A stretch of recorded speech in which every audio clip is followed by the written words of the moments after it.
காலை நேர பிரதான செய்திகள். செய்திகளின் ஊடாக நர்மதா சிறில் முதலில் தலைப்பு செய்திகள். ஆரம்ப நிலை வைத்திய அதிகாரி நியமனம் வெளியான அறிவிப்பு. பயணிகள் பேருந்து உரிமையாளர்களுக்கு வெளியான முக்கிய அறிவிப்பு. ஈரானில் இராணுவ தளங்களை புகைப்படம் எடுத்த 35 பேர் அதிரடி கைது. இனி விரிவான செய்திகள். ஆரம்ப நிலை வைத்திய அதிகாரிகளுக்கான நியமனங்களுக்கு விண்ணப்பங்களை கோருவதற்கு சுகாதார மற்றும் ஊடக அமைச்சு நடவடிக்கை எடுத்துள்ளதாக தகவல் வெளியாகியுள்ளது. கடந்த ஆண்டு ஜூலை மாதம் 4ஆம் தேதியுடன் தமது உள்ளக பயிற்சியினை வெற்றிகரமாக நிறைவு செய்த 453 மருத்துவ பட்டதாரிகளுக்காக இந்த விண்ணப்பங்கள் கோரப்படுவதாக அமைச்சு தெரிவித்துள்ளது. விண்ணப்பங்களை ஏற்றுக்கொள்வது தற்போது ஆரம்பிக்கப்பட்டுள்ள நிலையில் எதிர்வரும் ஏப்ரல் மாதம் 4ஆம் தேதி நண்பகல் 12 மணி வரை விண்ணப்பங்கள் ஏற்றுக்கொள்ளப்படும் என சுட்டிக்காட்டப்பட்டுள்ளது. இந்த நிலையில் குறித்த காலப்பகுதிக்குள் விண்ணப்பங்களை சமர்ப்பிப்பது கட்டாயமானது எனவும் அமைச்சு வலியுறுத்தியுள்ளது.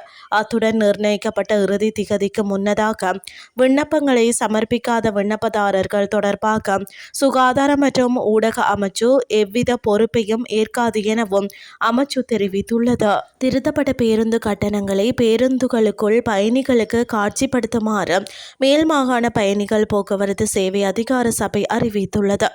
ஒரு அறிக்கையை வெளியிட்டுள்ள அதிகார சபை பயணிகளின் சேவை அனுமதி 16A இன் நிபந்தனைகளின்படி இது கட்டாயமாகும் என்று சுட்டிக்காட்டியுள்ளது.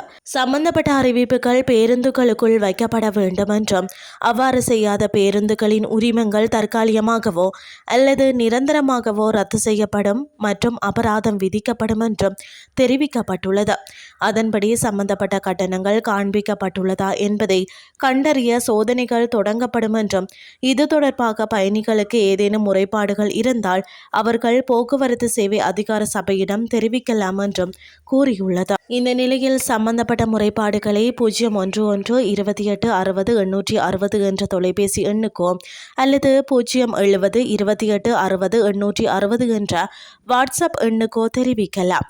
தேசிய போக்குவரத்து அதிகார சபை கடந்த 23ஆம் தேதி நள்ளிரவு முதல் நடைமுறைக்கு வரும் வகையில் பேருந்து கட்டணங்களை 12.19% உயர்த்துவதற்கான நடவடிக்கைகளை எடுத்திருந்தமை குறிப்பிடத்தக்கது.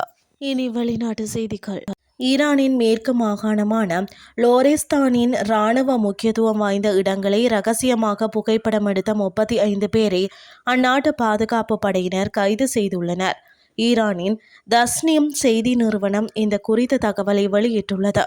இதன் அடிப்படையில் கைது செய்யப்பட்டவர்களில் 16 பேர் முக்கியமான இராணுவ தளங்கள் மற்றும் பாதுகாப்பு வலயத்திற்குள் இருக்கும் பகுதியை சட்டவிரோதமாக படம் பிடித்து ஈரானுக்கு எதிராக எதிரி நாட்டு ஊடகங்களுக்கு வழங்கியிருந்ததாக குற்றம் சாட்டப்பட்டுள்ளனர்.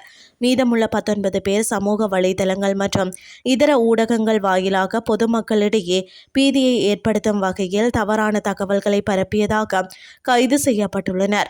அமெரிக்கா மற்றும் இஸ்ரேலுடனான போர் பதற்றம் 5வது வாரம் நீடித்து வரும் நிலையில் நாட்டின் உள்நாட்டு பாதுகாப்பை குலைக்க முற்படும் ஒற்றர்கள் மற்றும் கூலிப்படையினரை ஒடுக்க இத்தகைய அதிரடி நடவடிக்கைகள் எடுக்கப்படுவதாக ஈரான் தெரிவித்துள்ளது. கடந்த சில வாரங்களில் மட்டும் நாடு முழுவதும் இத்தகைய குற்றச்சாட்டுகளின் கீழ் 1000க்கும் மேற்பட்டோர் கைது செய்யப்பட்டுள்ளதாக தகவல் தெரிவிக்கின்றன. இது அந்நாட்டில் நிலவும் உச்சக்கட்ட பாதுகாப்பு கெடுபிடிகளை பிரதிபலிக்கின்றமை குறிப்பிடத்தக்கது. இத்துடன் செய்திகள் யாவும் நிறைவடைகின்றது. அடுத்த இரவு 8:30 எதிர்பாருங்கள். நன்றி.